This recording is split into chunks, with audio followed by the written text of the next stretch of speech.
Yes, bakunzi ba Kigali News rero reka nonye mbifuriza igitondo cyiza. Turi mu gitondo cyo ku itariki zigera kuri 23 z'ukwa mbere 2026. Ni amakuru agezweho rero arebana n'umutekano, politiki na diplomasi. Tugiye kwibanda ku kibuga cy'imirwano tukaba updatinga, tukabavuga uko situation ihagaze Uvira. Ibintu byakaze ariko kandi byamaze kuba biba ibindi si byo gusa, kandi si mu mujyi wa Uvira gusa. Turaza kubabwira n'andi makuru agiye atandukanye arebana n'umutekano, politiki na diplomasi mu bice bigiye bitandukanye muri rusange. Nyamuneka rero amakuru ni menshi cyane tugiye kuba dukomoza tuva imuzi n'imuzingo. Nizere ko muri tayari mu minota mike cyane tugiye kuba rwose nyamuneka tuyinjiramo. Gusa turaza kubabwira byinshi bigiye bitandukanye birebana n'umutekano, politiki na diplomasi. Muraza kunyemera turebere hamwe amwe mu makuru akomeje kugenda aturuka muri Uvira, ariko kandi nyamuneka ubwicanyi bukaba bwamaze gukomeza gufata indi ntera. Abatari bake nyamuneka muri Uvira bakomeje kwicwa ku rwego rwo hejuru, nk'uko amakuru y'ingenzi akomeje kugenda atugeraho abigaragaza. Uvira rero ibyayo biba agateranzamba ka nyina wa nzamba mu gihe igisirikare cya 23 cyamaze kuba cyava mu mujyi wa Uvira.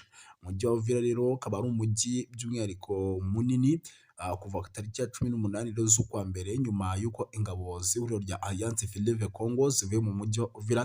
Amahoro yari ategerejwe yahindutse amarira gusa, ndetse n'ubwoba bwinshi ku baturage. Abaturage bo muri Uvira rero bahisemo kuvuga mu ijwi rirangurura ihohoterwa ndengakamere ndetse rikomeje gukorerwa abasivile, by'umwihariko urubyiruko rutagira kivurira rukomeje kwibasirwa n'ibikorwa by'ubugizi bwa nabi, birimo ibyo kwicwa ndetse n'ibindi. Yenda turaza kubyinjiramo mu buryo bukomeye cyane, gusa nyemerera mbere yo kugira ngo by'umwihariko tubyinjiremo, ariko kandi nanone ku rundi ruhande abagize umuryango wa Colonel Nanga, umuyobozi w'ihuriro rya Alliance Fleuve Congo rirwanya ubutegetsi bwa Repubulika Iharanira Demokarasi ya Congo, bakomeje guhura n'ingaruka zikomeye zirimo gufungwa, by'umwihariko bagakicwa ku buryo bukakaye, guhunga igihugu mu gihe leta ibashinza kugira uruhare mu bikorwa by'uyu mutwe witwaje intwaro u Rwanda mu ntara ya Kivu y'Amajyaruguru. Amakuru aturuka mu nzego ndetse no mu bagize umuryango wa Nanga agaragaza ko umwe mu bafunzwe mbere ari Basesene, ndetse kandi hakaza gufungwa n'uwitwa Nanga Buta, umuvandimwe wa Colonel Nanga. Afungiye rero muri gereza ya gisirikare ya Ndoro, ikaba ariyo gereza by'umwihariko ifungirwamo abasirikare bakomeye ku butaka bwa Repubulika ya Demokarasi ya Kongo. We kimwe n'abandi bari mu muryango we bahungiye mu mahanga, barimo umugore wa Nanga witwa Yvette Rubanda ndetse na murumuna we witwa Fabrice Rubara, bakatiwe igihano cy'urupfu na Repubulika Iharanira Demokarasi ya Kongo. Vuba aha rero kandi umuvandimwe wa Nanga witwa Didier Ilana Nanga yarafashwe, afungiwe muri kasho z'urwego rw'iperereza by'umwihariko za gisirikare ku butaka bwa Repubulika ya Demokarasi ya Kongo. Amaze iminsi 10 rero afunzwe akekwaho gutera inkunga ihuriro rya AFC M23 binyuze mu bikorwa by'ubucukuzi bw'amabuye y'agaciro. Ibirego rero bamwe mu bakomeje kugenda bagaragara by'umwihariko bagaragaza ko igihugu cya Repubulika ya Demokarasi ya Kongo kirimo kirahohotera bikomeye imiryango igiye itandukanye, bayishinza ko ifite ayihure n'ihuriro rya Alliance Fleuve Congo. Ibi byamaze kuba bitangirwa gushyirwa ku karubanda. Ku rundi ruhande kandi witwa Christophe Basenanga, we ni umuvandimwe wa Colonel Nanga, yahisemo guhungira i Dubai muri Leta Zunze Ubumwe z'Abarabu nyuma yo kumenya ko inzego z'umutekano zari zatangiye kumushakisha ngo zimufunge. Christophe rero wahoze ari guverineri w'intara Haiti Yole, ndetse kandi akaba yaranabaye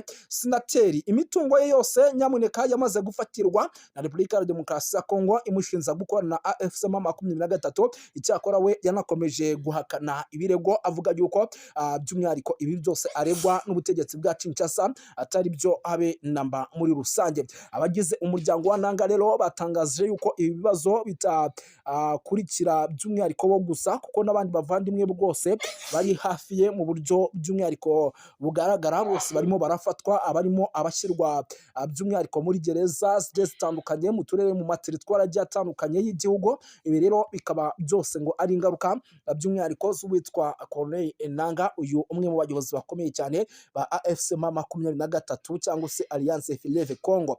Ibikorwa rero byo gufunga ndetse no guhunga bijyana n'uko inzego za gisirikare z'umutekano by'umwihariko zikomeje gusahura imitungo aba bagabo, ndetse kandi mu ntara ya Hatiyule ibi bikorwa byamaze gukorwa n'abasirikare b'igisirikare cya Repubulika ya Demokarasi ya Kongo FARDC ku mitungo by'umwihariko y'abavandimwe witwa Corneille Nangaa. Ibi rero byamaze kuba biteza ikibazo gikomeye cyane ku butaka bwa Repubulika ya Demokarasi ya Kongo. Nyemerera duhite tugaruka kuri ano magambo akomeye cyane amaze gutangazwa na General Sultani Makenga Emmanuel, bigaragara ko yamaze kuba adekarara intambara mu buryo budasubirwaho. Uyu mugabo atangaje amagambo akomeye cyane, amagambo ateye benshi kuyibazaho, amagambo ateye benshi kuyatekerezaho. General Sultani Makenga ati umwaka w'ibihumbi 2026 uzaba umwaka w'akazi gakakaye. By'umwihariko reka iyi nkuru ize ifunguke gato tuyinjiremo mu buryo bukomeye cyane, ariko nitanafunguka turakoresha ubundi buryo kuko ibintu ntago byoroshye muri rusange. Kivu y'Amajyepfo rero ibintu by'umwihariko bikomeje kuba bibi cyane. Inama nkuru y'ihuriro rya Alliance Fleuve Congo yongeye gushimangira ko yiyemeje gukomeza urugamba rwo kubohora igihugu cyose. Abantu bose bari muri Bukavu harimo kandi n'abafande ba Makenga bari bateraniye mu nama idasanzwe, ngira ngo amafoto yabo yanamaze kuba asohoka by'umwihariko ku rubuga rwa AFC makumyabiri na gatatu agaragaza ko nyamuneka iyi nama yabaye kandi ari inama by'umwihariko kugenda igaruka kuri byinshi, ariko kandi nyamuneka nubwo ibi bikomeje kuba ati oya muhumure uwafashe Uvira naho yagiye, tuzongera tuyisubiremo si kera kandi mwirindire gato. Aya ni amagambo yakomeje atangazwa n'uwitwa General Sultani Makenga. Ariko kandi nyamuneka MRDP twirwaneho, nyamuneka yamaganye gutotezwa gukomeye kw'abavuga ururimi rw'ikinyarwanda ndetse n'abanyamurenge bakomeje kugenda bakurira n'akaga gakomeye cyane mu bice by'umujyi wa Uvira. Ibi nabyo bikaba bishobora kuza gutuma by'umwihariko ibintu bikomeza kugenda biba bibi cyane. Ariko kandi nyamuneka mbibutsa ko umujyi kugeza amagingo wa Uvira ari umujyi w'igisirikare cya FARDC, Wazalendo, FDL ndetse n'abarundi ndetse n'abacancuro bo muri Black Water. Ibi byose rero biragaragaza imyiteguro idasanzwe ku ruhande rw'igisirikare cya Repubulika Iharanira Demokarasi ya Kongo FARDC. Ariko kandi nanone nyamuneka iminembwe ibintu ntabwo byoroshye. Puezero ishobora kuza gutangira kugabwaho ibitero bigendanye no kwiyongera gukomeye kw'ingabo za FARDC mu bice bigiye bitandukanye. Ariko kandi nanone ku rundi ruhande 2025 mu mujyi wa Starabaga ni mu Bufaransa, inteko nshinga amategeko y'umuryango w'ubumwe bw'Uburayi iyo yateraniye mu nama idasanzwe yihariye ku kibazo gikomeye cyo kuzahaza umutekano n'ubutabazi mu ntara ya Kivu y'Amajyaruguru ndetse no mu ntara ya Kivu y'Amajyepfo ni mu burasirazuba bwa Repubulika Iharanira Demokarasi ya Kongo. Iyo nama rero yabaye nyuma y'ifatwa ry'umujyi wa Uvira n'ihuriro rya Alliance Fleuve Congo. Iyo nama rero yariyobowe na Depite Hada Josi na Jean Victor Umubirigi, akaba na perezida w'umutekano w'intumwa z'inteko nshinga amategeko y'Uburayi. Mu nteko rero ihuriweho n'umuryango w'ubumwe bw'Uburayi EU, by'umwihariko yahagurutse avuga ko ibi bintu bikabije ku kijyanye n'imirwano ikomeje cyane mu burasirazuba bwa Repubulika ya Demokarasi ya Kongo. Aranenga cyane kutubahiriza amasezerano i Washington DC ashinza u Rwanda gukomeza gushyigikira umutwe wa M23 mu buryo rero nk'ubusanzwe by'umwihariko byakomeje kugenda bigarukwaho kugira ngo babihe inzira y'amahoro. Mu ijambo rye rero ryagaragazaga amarangamutima akomeye, Dr Victor yagize ati birababaje kongera guhamagaza inama ku kibazo gikomeje guteza ibibazo, gikomeje kugenda kirushaho kuba kibi cyane mu burasirazuba bwa Repubulika Iharanira Demokarasi ya Kongo. Nubwo amasezerano i Washington DC yarushijeho gukaza umurego mu minsi ishize, umujyi wa Uvira wigaruriwe n'umutwe wa AFC M23. Ibi byateye impungenge zikomeye ku mutekano by'umwihariko mu karere hose muri rusange. Yongeyeho yuko kandi raporo zitandukanye zigaragaza ko ikoreshwa ry'indege zitagira abadorove bita drone mu bikorwa bya gisirikare. AFC M23 n'ababashyigikiye abakomeje by'umwihariko kuvuga yuko ibi bitero ngo nabo byabatatse bikomeye kandi bikaba ibitero byaturukaga mu gihugu cy'u Burundi. Yanashimangiye yuko kandi ibikorwa bishyira akarere mu kaga ak'intambara ishobora kwaduka hagati ku mpande zombi, anasaba umuryango w'ubumwe bw'Uburayi gukoresha ingufu za politike mu guhagarika imirwano. Iyo nama kandi yanitabiriwe n'abanyekongo baba mu mahanga by'umwihariko abatuye mu Bubiligi bagize uruhare mu gutanga ubuhamya ku ngaruka z'intambara zikomeje mu burasirazuba bwa Repubulika ya Demokarasi ya Kongo, bagaya ihohoterwa rikomeje gukorerwa abasivile, kwiyongera kw'impunzi, isahurwa ry'imitungo ndetse n'ibyaha bikomeye bishinzwa imitwe yitwaje intwaro. Abanyekongo kandi bashyigikiye Depite Hada Vigtamzi urwandiko rusaba ko u Rwanda n'abafatanyabikorwa babwo mu mutwe wa AFC M23 bafatirwa ibihano bikomeye, basabye ko habaho uburyo buhoraho bwo kugaragaza kandi banasobanura yuko by'umwihariko ibyo bishobora gufasha ingamba zo kugira ngo umutekano ugaruke bikanatanga umusaruro. Muri urwo rwandiko kandi rwagize ruti inteko nshinga amategeko y'Uburayi ifite ububasha bukomeye bwa politiki bwo kugira ijambo rikomeye kubiri kubera mu burasirazuba bwa Repubulika ya Demokarasi ya Kongo. Ishobora gusaba kandi ko ubufatanye bwose bw'Uburayi bufite ingaruka harimo inkunga n'ubundi bufasha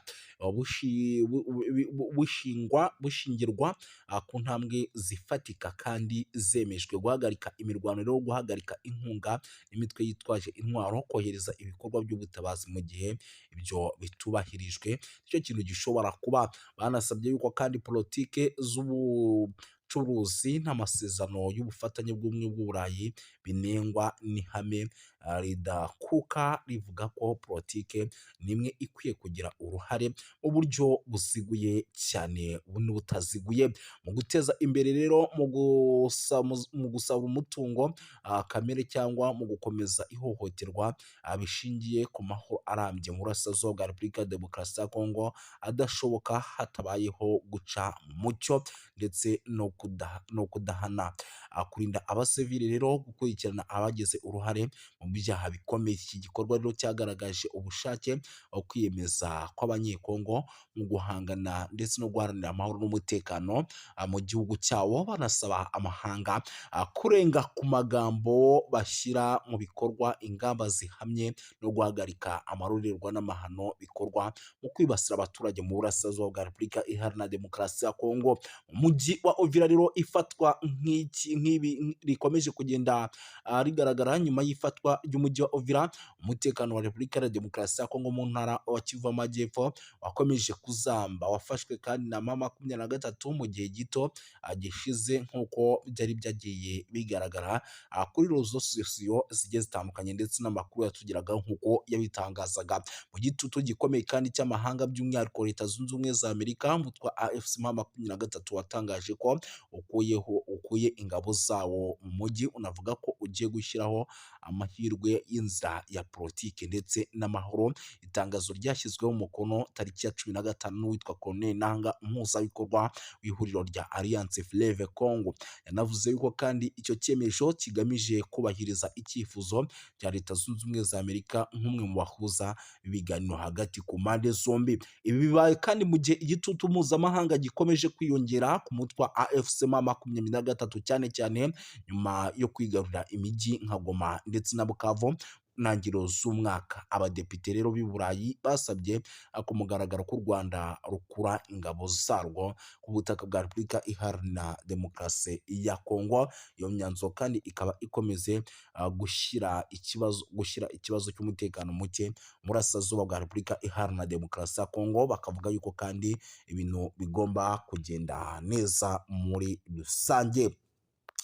Si ibyo gusa rero, by'umwihariko amakuru yo ni menshi. Munyemere rero tunagaruke ku zindi nkuru zikomeye kuko ni byinshi, impunzi zikomeje kwiyongera, ni update ingezeho, ndavuga nti nanjye reka nyibagezeho mu buryo bw'iyokansi cyane. Amakuru rero aturuka mu gace ka Katumba, ni ku mupaka wa Repubulika ya Demokarasi ya Kongo, aravuga ko impunzi zaturutse mu mujyi wa Uvira zahunze intambara n'umutekano muke, zikorerwa ihohoterwa rikabije n'inzego z'umutekano z'u Burundi. Bikavugwa ko rero bamwe mu benshi bahasize ubuzima nk'uko byemezwa n'abatangabuhamya. Abaturage rero bahungiye i Burundi bashaka kwinjizwa mu nkambi z'impunzi cyangwa se gusubizwa muri Repubulika ya Demokarasi ya Kongo, ariko barabyangirwa. Icyo cyemezo cyateje umwuka mubi n'ubushyamirane hagati n'abapolisi bashinzwe umutekano mu bice bigiye bitandukanye by'u Burundi. Abaturage rero bavuga ko polisi y'u Burundi yakoresheje imbaraga zirenze urugero, by'umwihariko igakubita bamwe mu baturage b'impunzi mu buryo bukomeye cyane. Umwe mu bahohotewe bikabije rero binavugwa ko yakubiswe igiti mu ijosi, yahise apfira aho ngaho, abandi bagakomereka. Ibi bishatse kuvuga yuko rero mu gihugu cy'u Burundi nubwo bahungiyeho bamwe, abandi bimeze neza, abandi bikaba bimeze nabi muri rusange. Gusa ntabwo by'umwihariko nyamuneka kandi bukomeze kuvuga byinshi, muraza kunyemera nze kugenda nkubita mbangura mbabwire yuko amakuru aturuka mu gace imirwano yabereyemo nk'uko biri kugenda bigaragara, ni muri teritwari ya Masisi, aremeza ko inyeshyamba za M23 zimaze ukwezi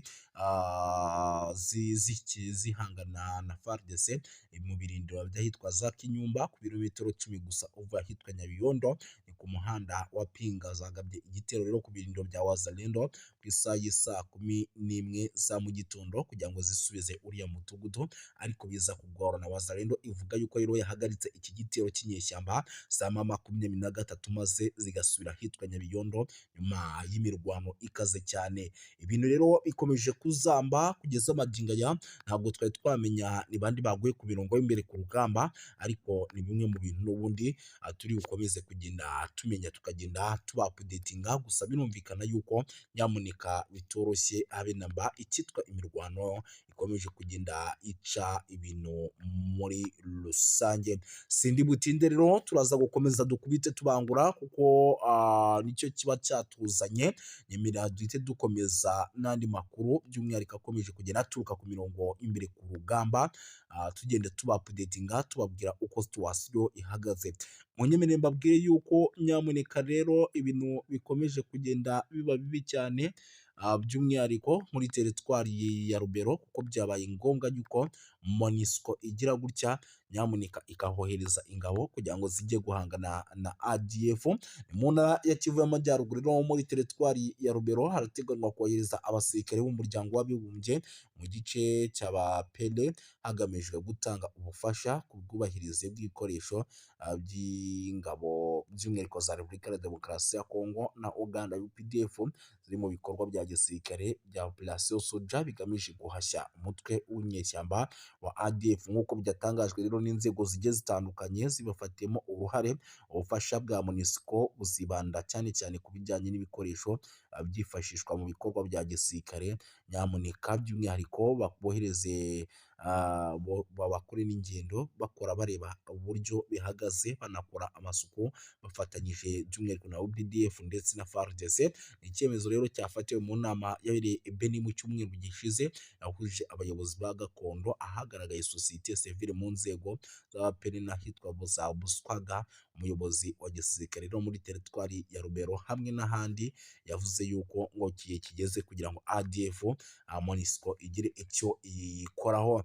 Muhindo rero Tafutini, perezida wa sosiyete sivile muri teritwari ya Rubero, yagaragaje ko inkunga ya MONUSCO igamije gukomeza ubushobozi bw'ingabo zifatanyije ku rugamba FARDC ndetse na UPDF zigiye guhura n'imbogamizi zikomeye ku bijyanye n'ibikoresho n'imibereho, by'umwihariko hariya muri kiriya gice cyo muri teritwari ya Rubero, mu gihe n'ubundi bagikomeje kugenda bahangana n'ibitero by'igisirikare cya M23. Yagize ati rero abaturage bamaze igihe bagiye bagaragaza imyitwarire by'umwihariko ikomeye cyane kubera ibitero bikomeje kugenda bibaho n'ubundi byabo bahanganye na FARDC. Ibi rero MONUSCO ikabigiramo uruhare kugira ngo umutekano w'abaturage uboneke nk'uko n'ubundi ibyamejwe cyangwa se nk'uko iri kuri ubu butaka bwa Repubulika ya Demokarasi ya Kongo kugira amahoro n'umutekano biboneke. Kuva rero umwaka w'ibihumbi 2024 muri teritwari ya Rubero hagiye habonekamo ibikorwa by'urugomo byahitanye abantu benshi bikanatuma abaturage by'umwihariko benshi